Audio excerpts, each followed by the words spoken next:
ഇത് നമുക്ക് കിട്ടിയ കശുമാവിൻ്റെ തൈയാണ്. ബഡ് ചെയ്തിട്ട് അധിക ദിവസമായിട്ടില്ല,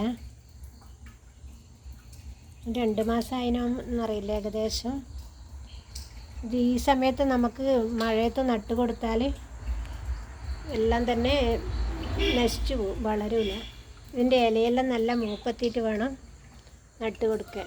നമുക്ക് പെട്ടെന്ന് വളർന്ന് കിട്ടാൻ കടലപ്പിണ്ണാക്കില്ലേ, കടലപ്പിണ്ണാക്ക് ഇതിന് ഏകദേശം ഒരു 1/2 കിലോ എടുക്കുക.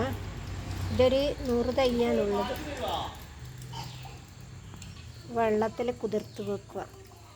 അതുപോലെ തന്നെ വേപ്പും പിണ്ണാക്കും 1/2 കിലോ എടുത്ത് കുതിർത്ത് വെക്കുക. എന്നിട്ട് പിറ്റേ ദിവസം കുതിർത്ത് ഇളക്കി മിക്സ് ചെയ്ത് അടച്ച് വെച്ച് പിറ്റേ ദിവസം നേർപ്പിച്ചിട്ട് അരച്ചട്ട ഒഴിച്ചു കൊടുക്കുക.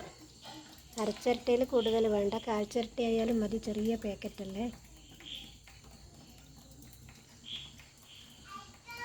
എന്നാൽ ഈ ചെടി പെട്ടെന്ന് വളർന്ന് കിട്ടും.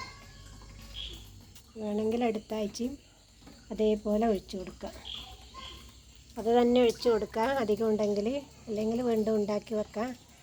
ഇളക്കിയിട്ട് അവിടെ അടച്ചു കൊടുത്താൽ മതി.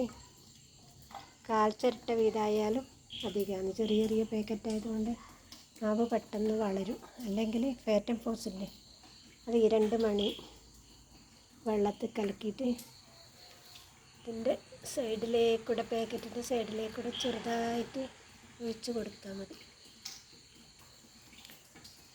അത് ഒഴിച്ചു കൊടുക്കുമ്പോൾ ശ്രദ്ധിക്കണം, കടലപ്പിണ്ണാക്കും വേപ്പും പിണ്ണാക്കും ചേർത്ത മിശ്രിതം നല്ല രീതിയിൽ ഒഴിച്ചു കൊടുക്കുന്നതിന് പേടിയില്ല. മറ്റേത് ഇതിൻ്റെ വേരിനായിപ്പോയാൽ ചെറിയ ചെടിയായതുകൊണ്ട് ഉണങ്ങിപ്പോവും. കൂടുതലായിപ്പോയാൽ വളരെ കുറച്ചേ ചെയ്യാതും.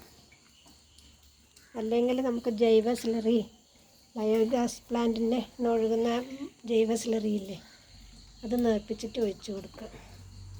എന്നായാലും പെട്ടെന്ന് വളർന്ന് കിട്ടും.